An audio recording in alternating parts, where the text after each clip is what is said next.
Hey guys, welcome to the channel. I have another watch comparison video, and this one is the Black Bay Red, Tudor Black Bay Red. This is my watch that you're, I'm sure, familiar with by now. Next to a 2015 Tudor Pelagos Blue in-house version that was recently released. This one, it was lent to me by a very generous watch friend and fan here in Utah, another watch fan here in Utah. So I just want to share my thoughts comparing the two watches. So I'm going to start with the Pelagos this time. One is going to be the clasp. This clasp is probably the coolest and nicest clasp that I've had the pleasure of experiencing. I mean, it is it's so cool. Check this out.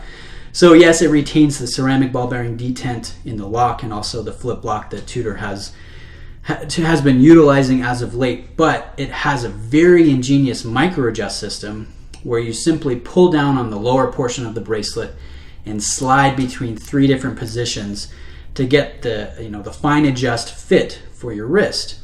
You pull it out to the furthest position and then you engage the spring extension system, which is awesome. I get excited when I play with this. Another thing, if that wasn't enough, you pull down here at the last portion and then you have a dive extension that you could use if you need that extra bit of space to fit over a wetsuit.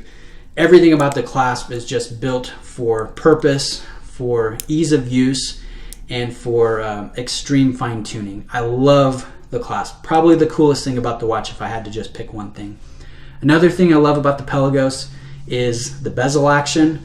Like the Black Bay, it has amazing bezel action, but it's a little bit better on the Pelagos. You have larger teeth or taller teeth on the bezel to grip, so it's super easy to get your fingers around, and then as you move you can hear it's loud, it's snappy, it's precise, there's zero play, and it doesn't require a lot of effort or torque to turn the bezel. Probably the best bezel that I've ever used. It's so easy. And another cool detail that you don't hear about is the 12 o'clock position has a different sound and a different feel to the click. It's a lot lower in sound and a little bit more resistant as you're turning, so you know exactly where 12 is even if you're not looking at the bezel as you rotate it. So I really think that's awesome. Bezel action clasp is just top notch. The last thing that I think just shines on the Pelagos is the lume. You guys that own the Pelagos, you know exactly what I'm talking about. It's so bright. It's so exciting to see. Yes, when you're in daylight, you can't really notice it. It's very white, and it matches the white surrounds of the hand and the indices very well. But as soon as you go into a dark room or a low light situation, it just shines. It just emanates that really cool blue luminescence, and it lasts for hours. It's very bright. It's in the bezel. They inject that luminescent compound into the matte ceramic bezel insert, and I don't know if I've been more giddy looking at lume on a watch. And I'm a big lume junkie. I love Seikos, and the Tudor Pelagos is just amazing when it comes to the lume. But yeah, let's talk about the Black Bay. What are things I enjoy more about the Black Bay in comparison to the Pelagos?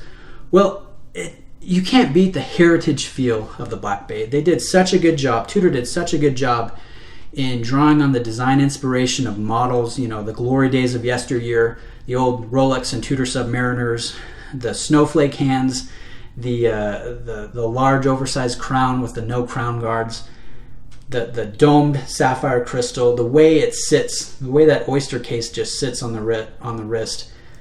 It's amazing. And I love the rose logo that's on the crown and on the face of the dial. I love the curvy rotor self-winding text. They did a fantastic job with heritage feel. And it ends up being a very refined, understated, elegant watch that's extremely versatile. I mean, I wear this with shorts and a t-shirt. I wear it with the shirt and tie. It easily fits under a shirt cuff. And I love the versatility. It looks great on the bracelet. It looks great on that fabric NATO strap that I think is the best in the business. And I love the price.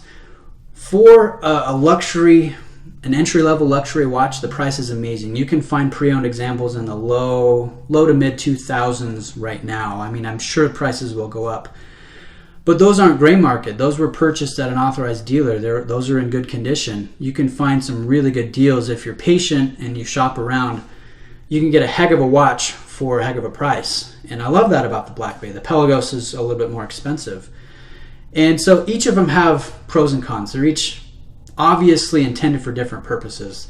So contrasting the two, I mean, which one's better? Which one should you buy? I can't logically answer that question, because I think the right answer would be a combination of the two watches. They each have some things that they do so well that the other one maybe lacks. So what would I say? I think that the Black Bay, it's the refined, versatile, elegant, sporty, comfortable watch that has great roots. It has, the heritage factor. It puts a smile on your face. It's less expensive. It is one of the best watches you can buy at the price point, if not the best. The Pelagos, it has the date feature. Very handy. It's got the nicer in-house movement. It's got the better clasp. It has better loom. It has better bezel action. But it's bigger. It's not as versatile. You can't wear this with a shirt and tie. It does not fit under a cuff. It looks a little odd with a suit. The Black Bay looks amazing with a shirt and tie. I mean, they both kind of lack and give some things. And so I think the best answer would be a combination of the two, or buy both if you can afford both. I mean, they're different enough to where I think you could buy both and have two in your rotation and get enough satisfaction and not feel like there's overlap, even though they're both from the same brand. They're both aesthetically, similar in design language. I think they're different enough to where, yeah, absolutely, you could have both if you wanted to. And it's interesting to note, you could buy both, pre-owned or gray market for the same price as a Rolex Submariner. So it's just funny to note, I think. Those are my thoughts. I haven't gone into every detail. If I did, I'd be doing 30-minute videos. I just don't have the time, and I don't know if all of you have the patience to listen to me drone on for that long. If you have questions, let me know. Again, this is more of an opinion piece. I'm not directly putting up specs and things like that. I know there's a lot of great videos, a lot of great channels that cover those things, but these are my opinions, my perceptions of the two watches. Look at this smile on my face, guys. Having the two watches recently to use has been awesome. So thanks a lot to my friend Dylan for hooking me up with his Pelagos. I really have had a great time. Thank you, my friend. And if you guys have questions, let me know. I'll keep the videos coming. And cheers.